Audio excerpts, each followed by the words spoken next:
I'm here in New York City outside of the Hamilton Grange, which was Alexander Hamilton's house, and I'm with Sydney Park, who is active in the Scottish American community here in New York City, and she is the reigning Miss New York.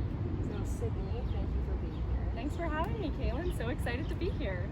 So my first question is, what is your Scottish connection? So my Scottish connection is through my grandfather, Wallace Coburn. He was originally from Scotland. He came here way back when. We still have family in Falkirk and Glasgow and Edinburgh, so it means a lot to us to be continually involved in the Scottish community here in the United States. Have you been able to visit? I have. I've been to Scotland twice, both times to Edinburgh actually. One time as a family trip and one time as a solo adventure. What did you see on the solo adventure? Like anything Everything. stand out? So when I went on the solo adventure, I had this one mission in mind that I was going to climb Arthur's Seat by myself. And from afar, it looks like a really easy walk, because if you look at it, it just looks like a hill. And then you're halfway up the hill and you're out of breath, and you realize it's a much harder climb than you thought it was. But I survived, and that was okay. That sounds incredible. Well, next time you're in Edinburgh, you can visit ScotlandShop. Perfect. So, were you exposed to much of your Scottish culture growing up? Because I know that you grew up here. Yeah, so when I was little, some of my fondest memories with my grandfather and with my family was going to the Highland Games. We went a lot to the Loudon Mountain Games, and it was just such an incredible time. My grandfather used to compete in his own bagpipe band. He was part of the Rhode Island Highlanders, or the Rhode Highlanders, as they call themselves. Rhode Highlanders. Rhode Islanders. Amazing. And he played bass drum, which was really cool. And whenever he would grow out of the uniform, he would give it to my cousin, or he would give it to us. And so those ended up becoming heirlooms that we got to keep with us as we grew up. And so getting to go to those games and seeing our grandfather be very active in something that's so near and dear to so many people in the Scottish community was really quite cool. So would you say that is your favorite childhood memory, is the games? Yeah, I think so. And it's funny because on our family trip to Edinburgh and to Scotland at one point, there are a lot of people in my family who have the name Wallace. So we thought it would be fitting to go visit the Wallace Memorial in way north in Scotland somewhere, because I was little and I don't remember anything besides being in a bus for many hours to get there. And my sister and I got lost at that monument. And so it was very scary at the time, but looking back on it, we think about how stupid and funny it is that we literally just had to walk down a path, and we accidentally walked off the path and ended up in a sheep's pasture. And so my uncle finally found us being surrounded by a herd of like 20 sheep. You're kidding. And crying. So that sounds like a proper Scottish adventure. It was. It really was. In hindsight, in the moment, it was extremely terrifying. So you represent two very unique cultures, Scottish and Korean. What does that unique heritage mean to you? So I always think about it in terms of like the cultures of kimchi and kilts. And it's really funny because they are really from opposite sides of the world. And it speaks to the cross-culturalness of the United States and how beautiful that is that we can have these people whose heritage and backgrounds come from disparate locations, and they come together and can be a beautiful thing here in the US. And that's something that my family represents, my cousins represent, and it's just a really cool thing to be a part of that story of what does it mean to be American. It can mean so many different things in so many different combinations. Right. So would you say that is maybe how they can relate to one another, even though they're, like as I said, very different? Definitely. Cultures? And I think too that they relate to each other in weird, almost tangential ways as well.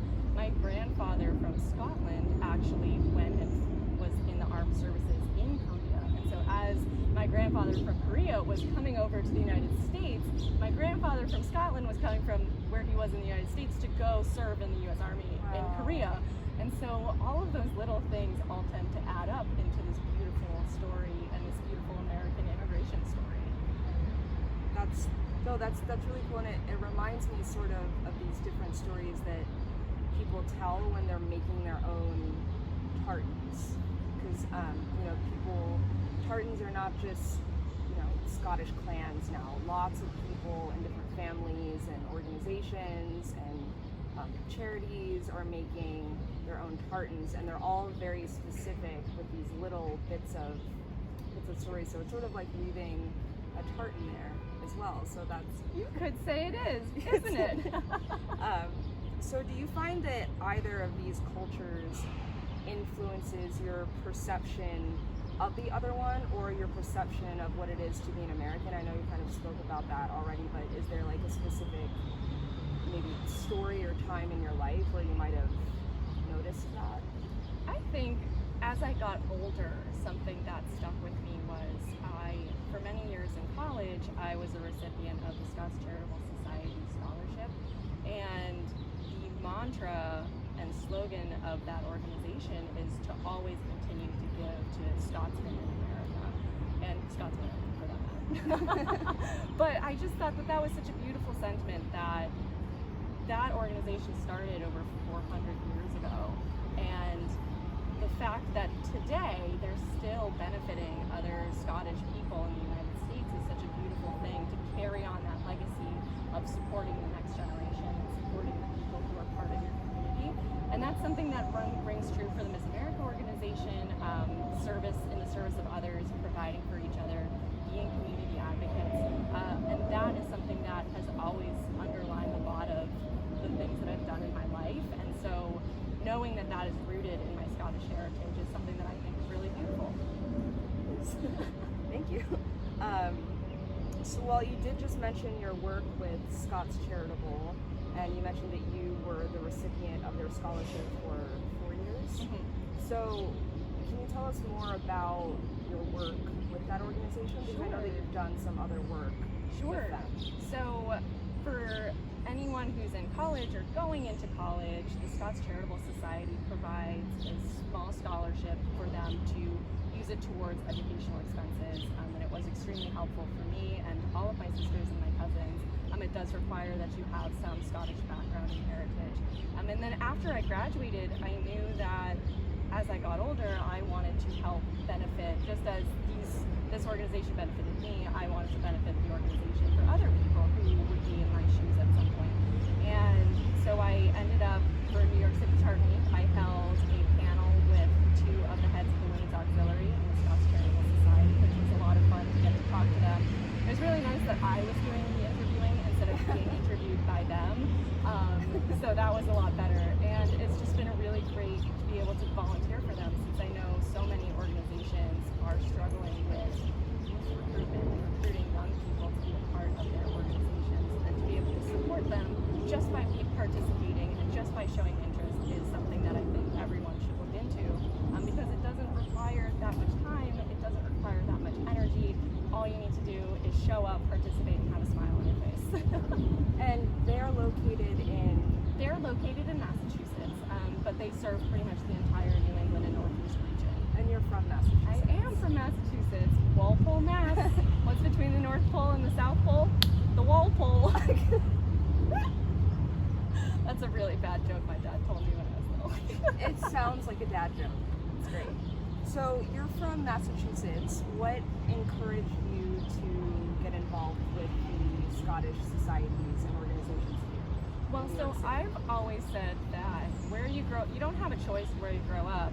So where you're really from is where you get to choose to be from. And so I fell in love with New York when I moved here for college, and it was just where I always wanted to be, where I wanted to create my life story, and it was the beginning of my adult story for myself. And so to get to be a part of a community and an organization that speaks to my heritage and to something that is so fundamentally rooted in who I am was something that I really wanted to do, and so that was really important to me in my new home of New York. I know that you said that you did an interview for New York City Tartan Week this past year. Can you tell us how else you were involved?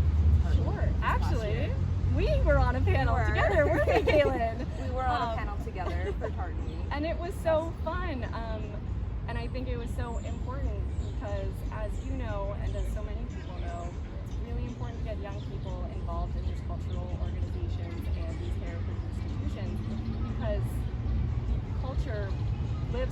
so long as its members do. Right. And so it's really important that young people are involved and feel included and empowered to take up the reins of their heritage and background to continue to perpetuate that into the future. And the Scottish American community here is so strong, and I think it probably is because there are more and more young people really becoming interested in Most definitely. doing that. And it's a cool thing to be involved with, to be able to say, like, I know my Tartan. Like, just be able to say those kinds of silly things that you don't really think. And then all of a sudden you're a part of this beautiful community that is so wide-reaching. It's just a really nice feeling, especially after a whole year of being isolated from everyone. Right. And knowing that you have people who have your back and care for you. And that's the nice thing too about Scotland and the Scottish culture and just the idea of Tartan in general, which is really like this familial connection. But now it's like so many people all over the world, like, oh, I have the same Tartan, the same special thing. And so many other people that I don't even know, but we're connected. So Exactly. that's I'm assuming that you're going to be excited to continue to be involved with the Scottish community here. Do you have any ideas for what you would be looking forward to doing? Well, I'm in the future? so excited for when the New York City Tartan Parade comes back next year. We've been virtual for 2 years, and I can't wait to take to Fifth Avenue once again and be able to be walking with all of our beautiful members of the Scottish community in New York City. And of course, I'm just so excited to bring some Scottish heritage to the Miss America stage. I think a lot of people in the Miss America organization come from a variety of backgrounds. I can't wait to see if there are other women who have Scottish heritages as well, but I'm just really excited to be able to represent not only my Korean side, but also my Scottish side when I get to go compete in December. Well, I'm really looking forward to you doing that. I hope you're excited. I'd love to hear about your experience so far being this year. Yeah, definitely. It's been a whirlwind, first of all, and it's been really fun, but I think the thing that has been the greatest part is meeting New Yorkers of all different backgrounds and all different identities, because that's really what this is about, is being able to connect with communities across New York State, not just New York City, but upstate and out west and out east, and be able to be that person that everyone can kind of relate to. And so being able to meet those people has been the highlight of my job. Getting to speak about who I am and having people say, I'm kind of like that, is such a great experience to be able to say, look, we're not so different after all, and that's a beautiful thing. It's wonderful. Well, to wrap up, what is your favorite bit of Scottish history? Could be a hard question. Ooh, what is my favorite bit of Scottish history? That is a good question, Kalyn. I wasn't ready for that one. You know what I think my favorite bit of Scottish history is? Well, this look that you're giving me is The history we're writing right now as Scottish people in America. Thank you. That was a great answer Thank that you. I was not ready Thank for, you. Sydney. Well, thank you again for taking the time to chat with us on And Another Thing About Tartan. We wish you so much luck in the Miss America pageant, and we're excited to see what you do in the Scottish community in the future. Thank you so much, Kalyn. It was such a pleasure. Thanks.